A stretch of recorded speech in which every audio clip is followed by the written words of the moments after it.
Well, hey friend, Alain Picard here, and today we're gonna paint with one of my favorite colors, turquoise. The whole blue-green color family, I love it. I can't wait to use them. We're gonna jump into designing with shapes as we explore a lake scene today.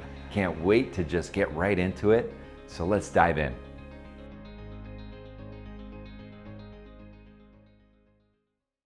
Okay, first off, I just want to let you know about the beautiful location that we're going to paint in this lesson. It was from Croatia, this national park full of waterfalls, and they had blue-green, aquamarine water in all the lakes and waterfalls. It was absolutely stunning. And so we'll explore that in our color palette today. We'll really stay within the blue, blue-green, a little bit towards the warmer side of those greens when we get into the sunlit trees.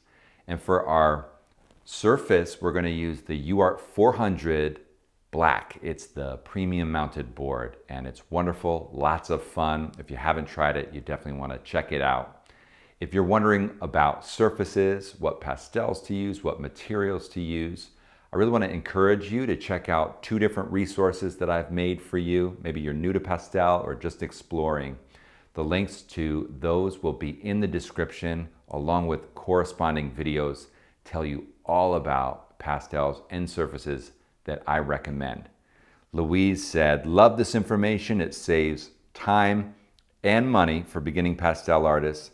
Nothing wrong with hit and miss experience, but this information was so helpful to me. I bet you'd like that help as well. We don't want to throw away money. So check out those resources right away. Okay, now let's get right into it. I'm going to start to sketch in. And before I do, I'll probably just show you my little thumbnail sketch. I've always trying to lay out my composition in the thumbnail. I actually had a horizontal composition with the photo reference, and I just loved the way that the square composition made it a little more modern, a little more contemporary, and you're really designing with these basic shapes. You can see large simple triangle of a dark value and a couple of real simple shapes in the light value. So it just gives us some nice, strong, simple shapes to play with. That's what we're after. And so here we go. I'm going to begin to lay in this compositional sketch on my UART dark board. I've got about an 8-inch square to play with here. And so first off, we're always going to try to separate the horizon so that little situation in the back. We've got a bank of the lake here that's jutting out in front of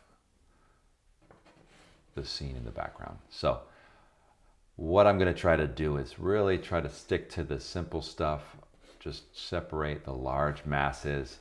We're going to keep this loose. We're going to keep this playful and painterly. So I don't need to go crazy with my drawing. I just want to lay out those big basic shapes.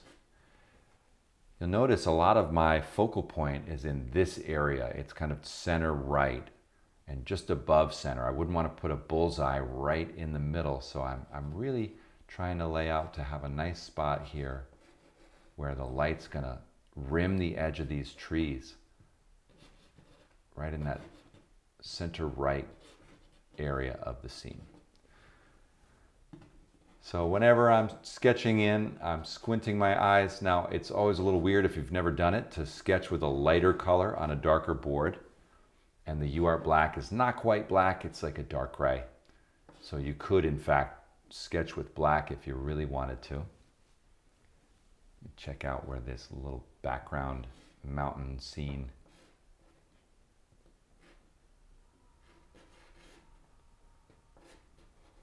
There we go.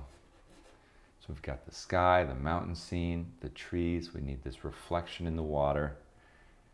I always encourage you to just really try to capture the big impact of the whole scene before we get into the little stuff.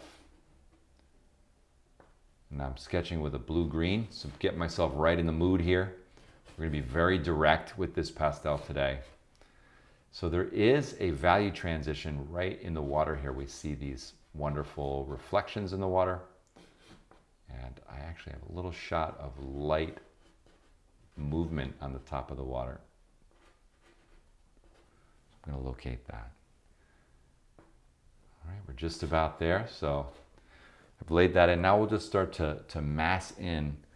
We've got dark, so I always, dark, middle, light, right? That's the way. If you've watched any of my painting demonstrations, we start with the darks, we go to the middles, then the lights. Well, we've got dark, so we're going to go into those midtones right away.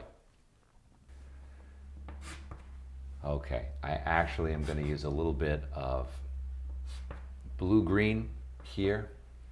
Just test that out. I think we're going to go a little bit warmer than that in the trees. This is a, kind of an olive green ochre.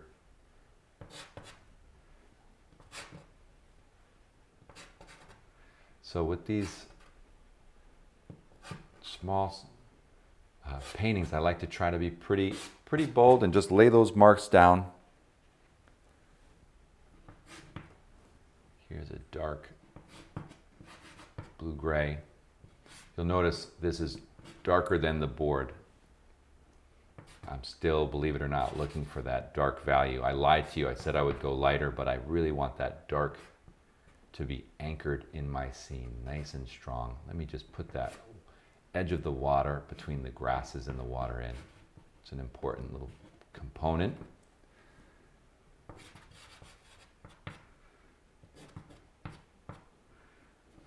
A little bit of value right here going up and out. I'm squinting my eyes so much at this early stage. I just want to see large, simple value masses. We'll see lots of the exciting color at the next stage. Okay, let's jump right in and get a sense of the sky coming out. I'll try some small hard pastels initially. On these UArt sanded boards like the 400 grit, even the hard pastels have really nice tooth, so you can make some wonderful little marks and strokes with this tool. Look at that silhouette. We'll try to frame out the silhouette of the mountain shape. There will be some variety in the sky here between the lighter sky and some cloud layers.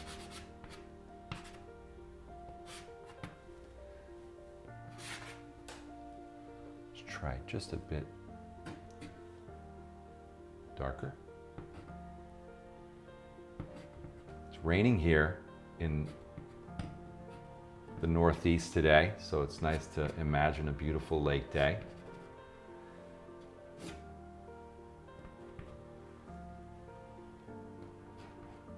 gonna pull out that edge of the water again.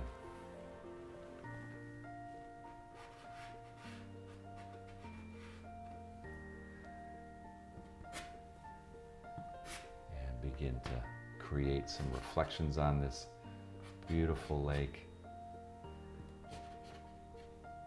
So really, when you're working on the dark, you think a lot about negative shapes. We have to create the shape of the shadow of the water by building the negative shape around it initially. So we're really looking at the large value masses at this stage.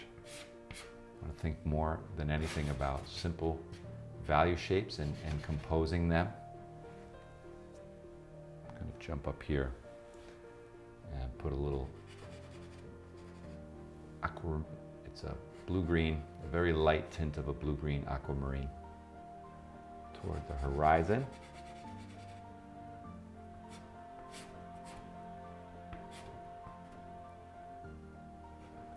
I'm still learning the way that the UArt black behaves, how it responds.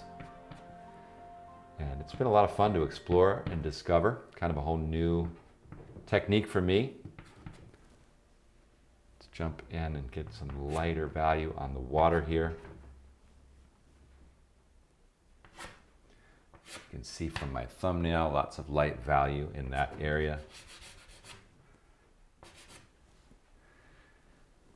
And let's just come in with a softer pastel in the ultramarine family, that blue tint, layer that in.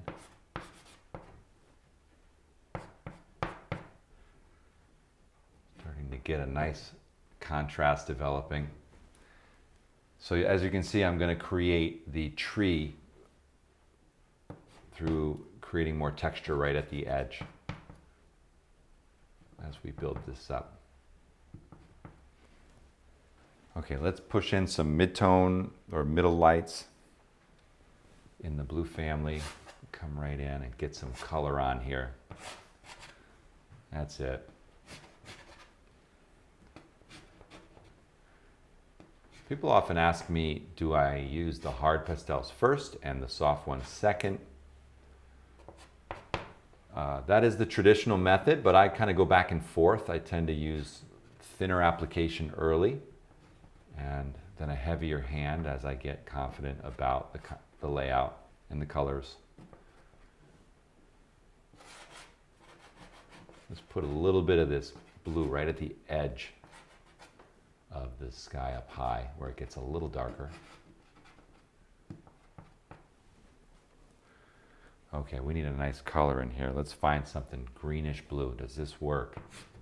That looks pretty good. All right, this is the fun part. The shadowy area of this lake in this gorgeous blue-green.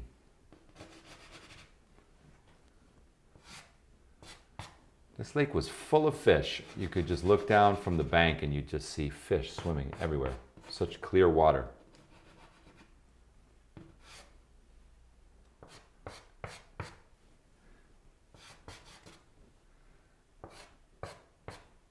Do some overlapping of that edge. I want to just break down that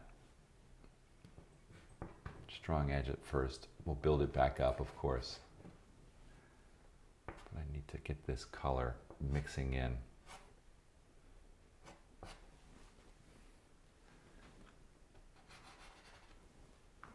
Okay, let's go even darker.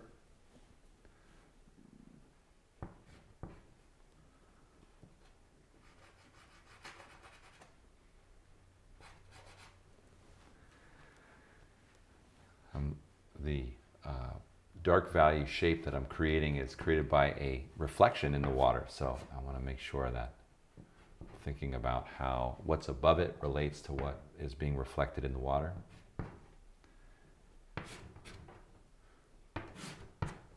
So this value is not as bright, but it's a little darker, which is helpful. Come right into the grasses in the shadows above the water with the same color and value.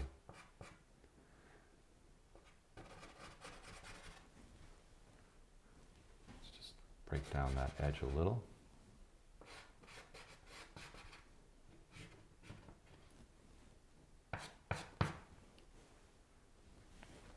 Come down from the tree, probably right about here.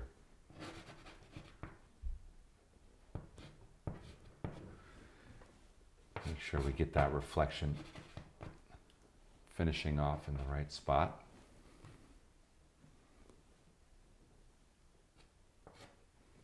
Got another subtle reflection right in this area.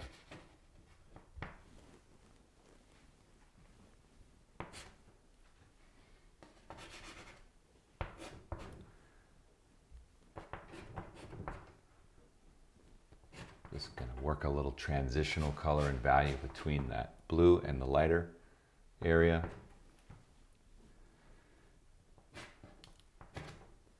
Just going to suggest the movement on the surface of the water with little horizontal shots. Just try to leave them pretty crisp, pretty clean for now. As I said before, my hope is that this painting ends up being, fairly direct.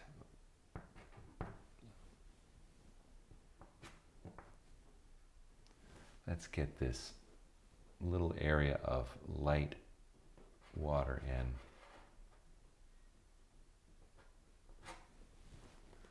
Okay, I think we'll go back in and warm up some of the shadows in here with some green. Got lots of good blue-green and blues. Let's come right in and warm some of these reflective shadows up with some green and bring that up into the sunlit trees above. Let's follow this sunlit pattern on these hillsides.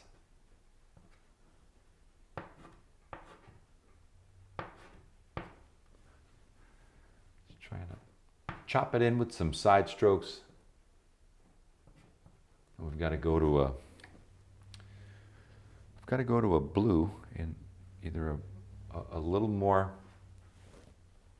violet blue for the shadow side. That will drop that, make it different, keep it behind the foreground bank. So I'm really going to squint. What a wonderful color, this in the cobalt family.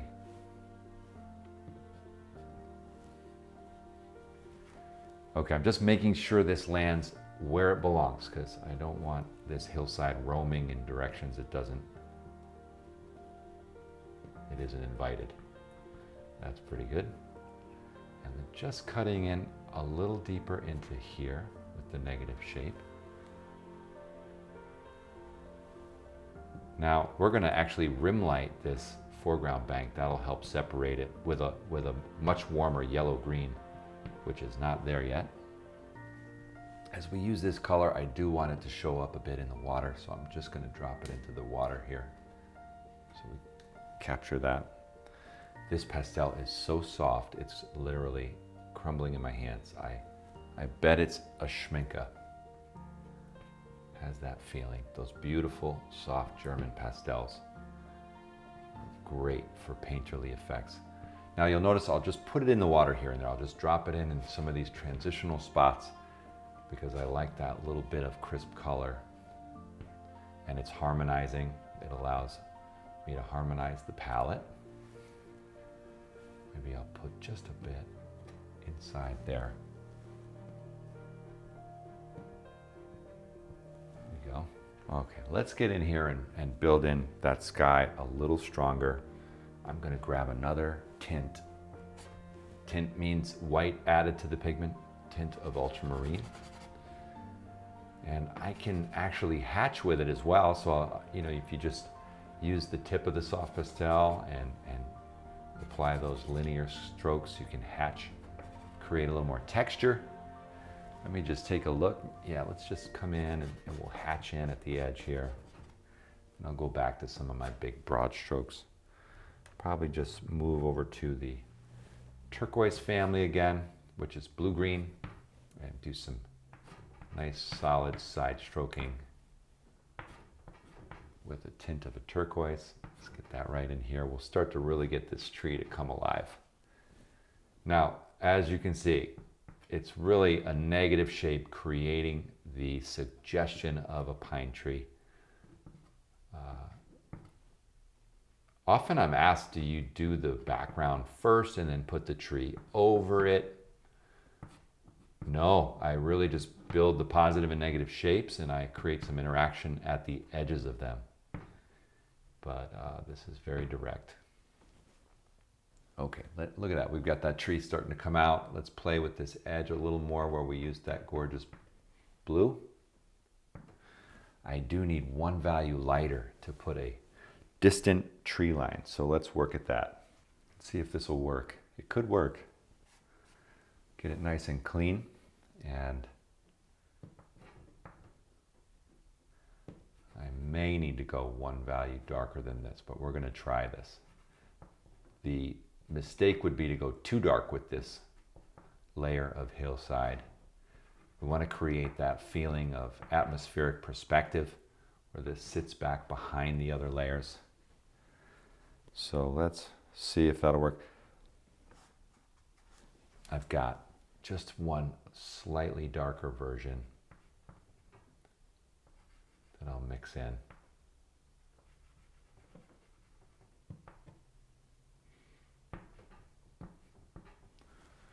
Again, I'm trying to stay pretty direct. Try not to get fussy here. That's better. That seems to convey that layer fairly well. And as we do that, let's drop down into the water and layer that in.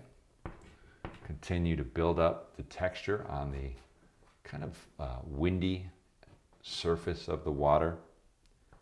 We see all those little lines breaking that any kind of pristine glassy surface because of the wind.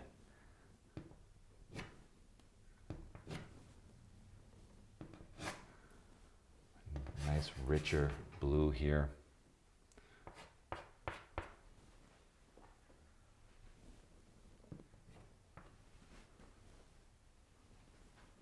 Let's go back to that turquoise. This is a color that has a mixture in it. It's not totally flat. It puts in 2 or 3 colors all at once. It's a Diane Townsend.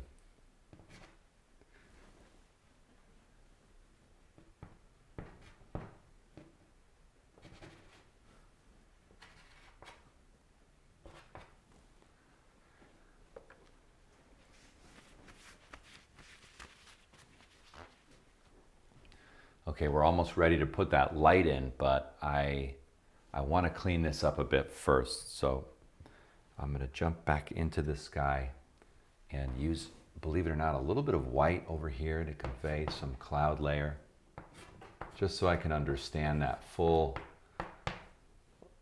contrast and how it'll impact. Maybe just a bit into the water.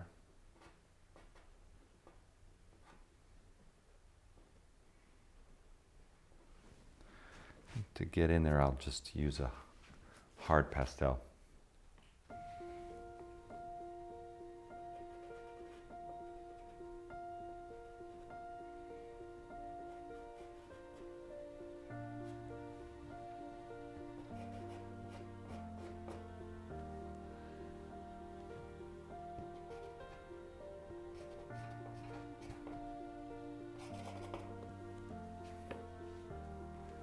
Back to this blue-green.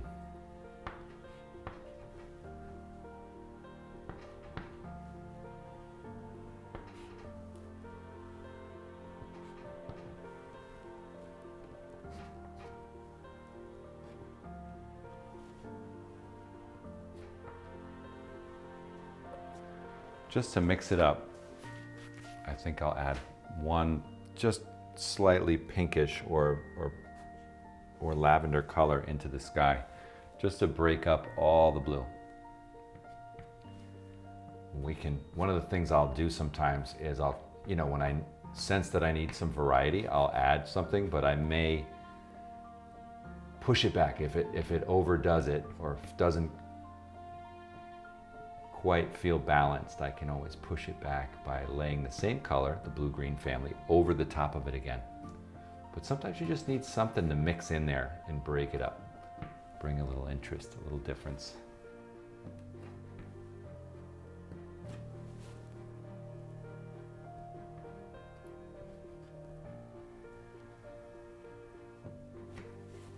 Even in the water, I want to put something in that looks crisp and clear, like that nice light value.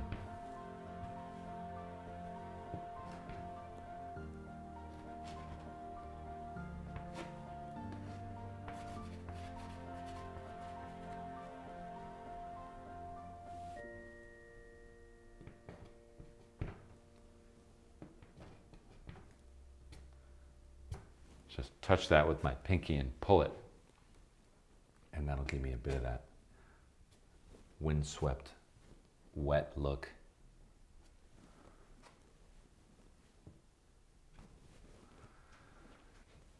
Just gonna jump into this light area of the sky with a light tint of a pink.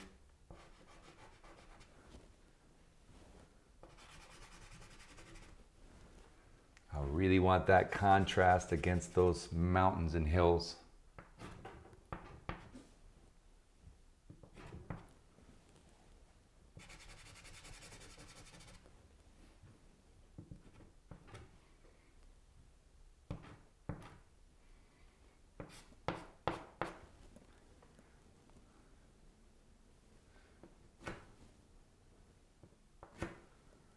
We'll bring in just a bit of that windy reflection in the water here. I'm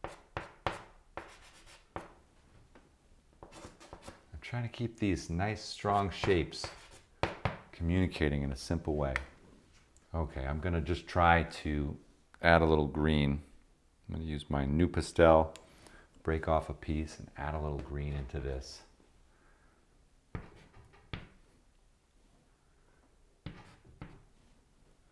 Now this is a color I wouldn't probably use a lot of, but a little bit at the edge is fun.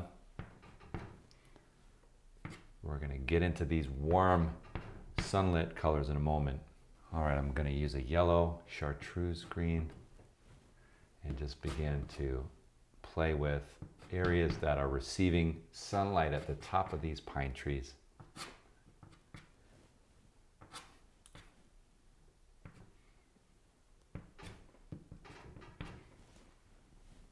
Just some nice flicks of light that's dancing at the top.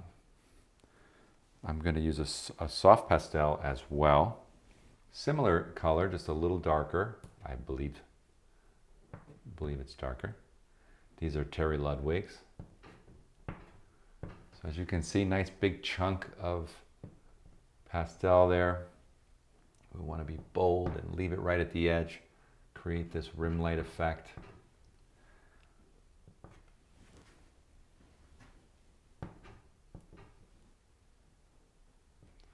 Let's see if we can't drop a little bit of this color into the water.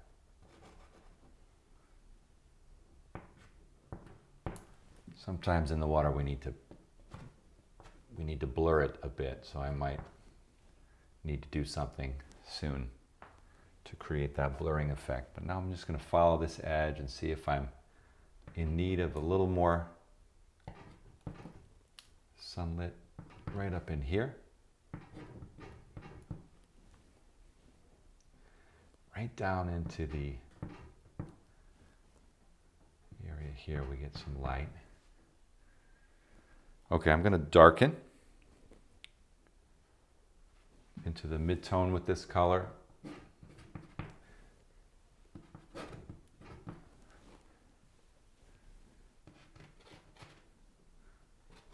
Add a little on the water.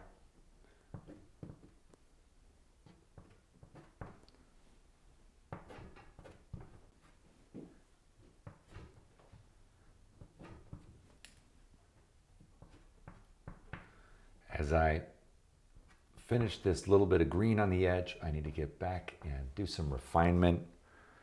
I want to push the background back a little bit. That background's a little strong. I'm going to just take a slightly more neutral blue and just push that back. See if we can quiet it down.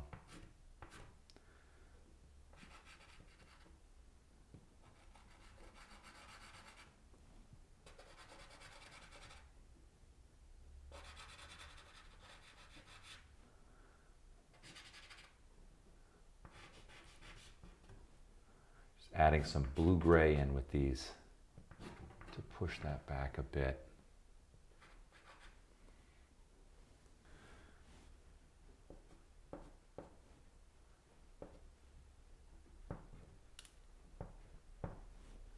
Do a little chopping back and forth here at the edge.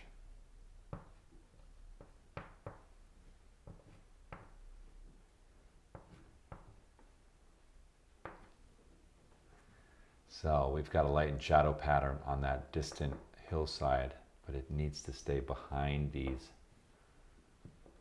foreground bank. We're almost there. It's going. Let's put a little of this wonderful color into the water.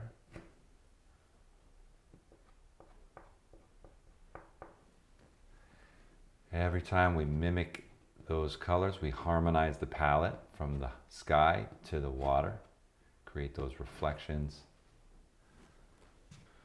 I'm gonna chop back in on the sky with a couple of different light turquoise. Just rub over some of that pinkish violet again.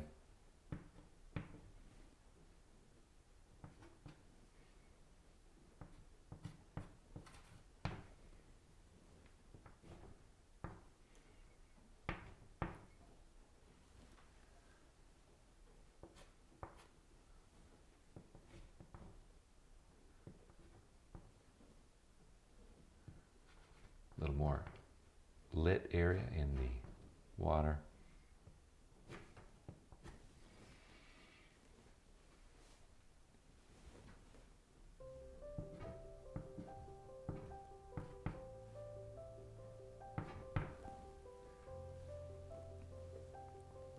I'm going to try a stronger turquoise.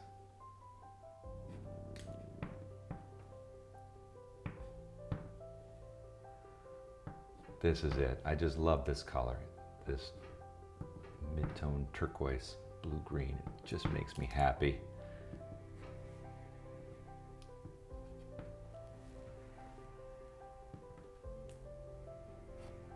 Scumble a little bit of it over this distant hillside.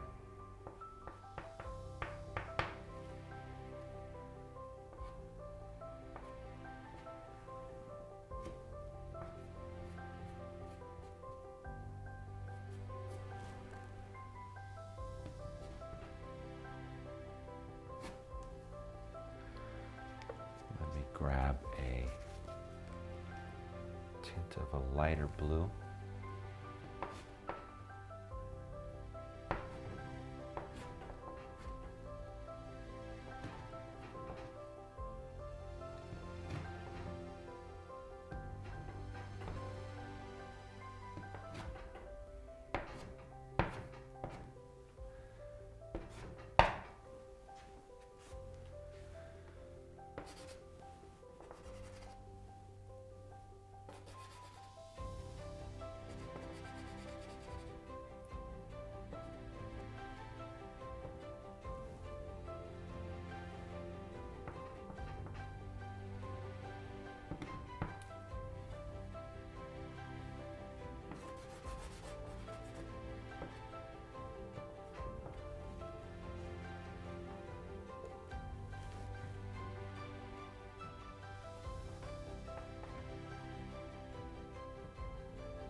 I'm gonna blend at the edge of this water just to create a little more of that feeling of diffusion and that reflective surface of the water. So I'm just taking that hake brush and pushing in.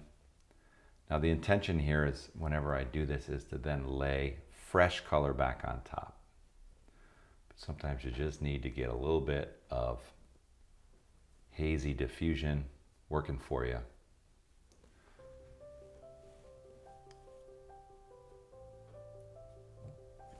Anytime you use a brush, you will typically knock a lot of pigment off of the surface.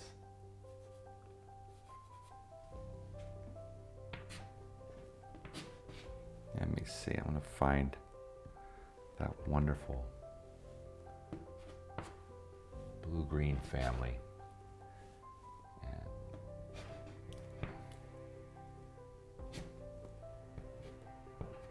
freshen up some marks at the edge there.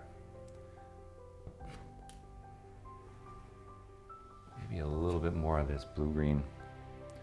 I want this color, but slightly warmer. So let's just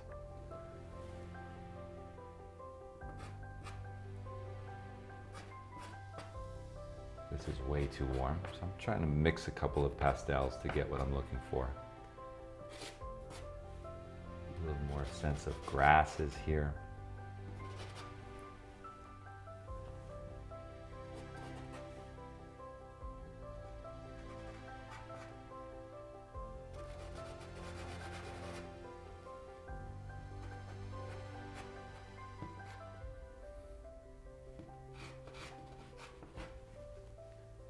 Let's just layer a little more texture in.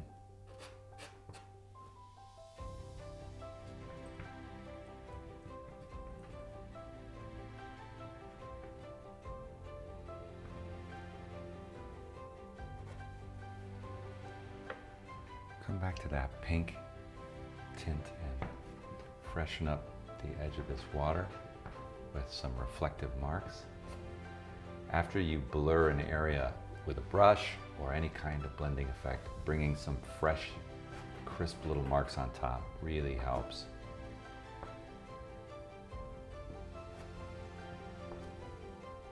That looks good.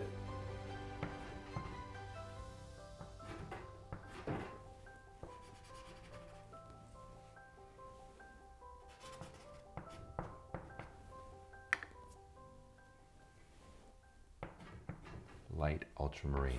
All right, we're just about there.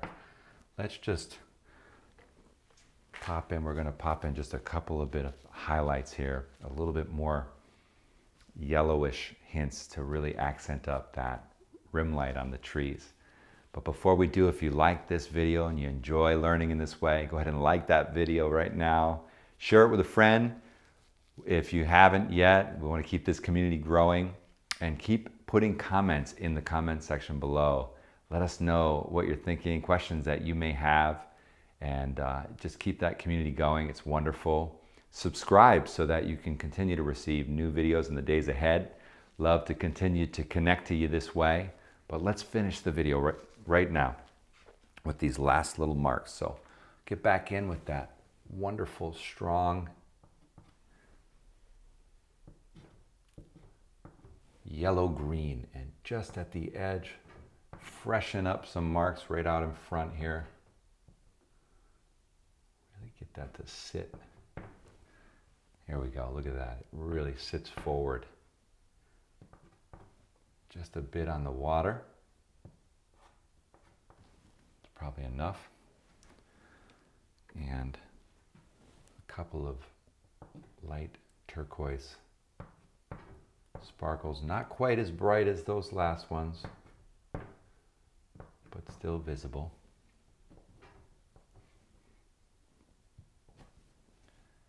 What fun. It's such a beautiful scene. Really, we're just letting the power of the shapes go to work for us here. But I think that's great. Lots of fun painting this blue-green lake scene from Croatia. Hope you enjoyed. And now it's your turn to get out in the studio to paint your own loose, exciting lake scene, and maybe you'll even use turquoise. Maybe I've got you excited about the blue-green color family. Until next time, enjoy painting, and I'll see you in the next video.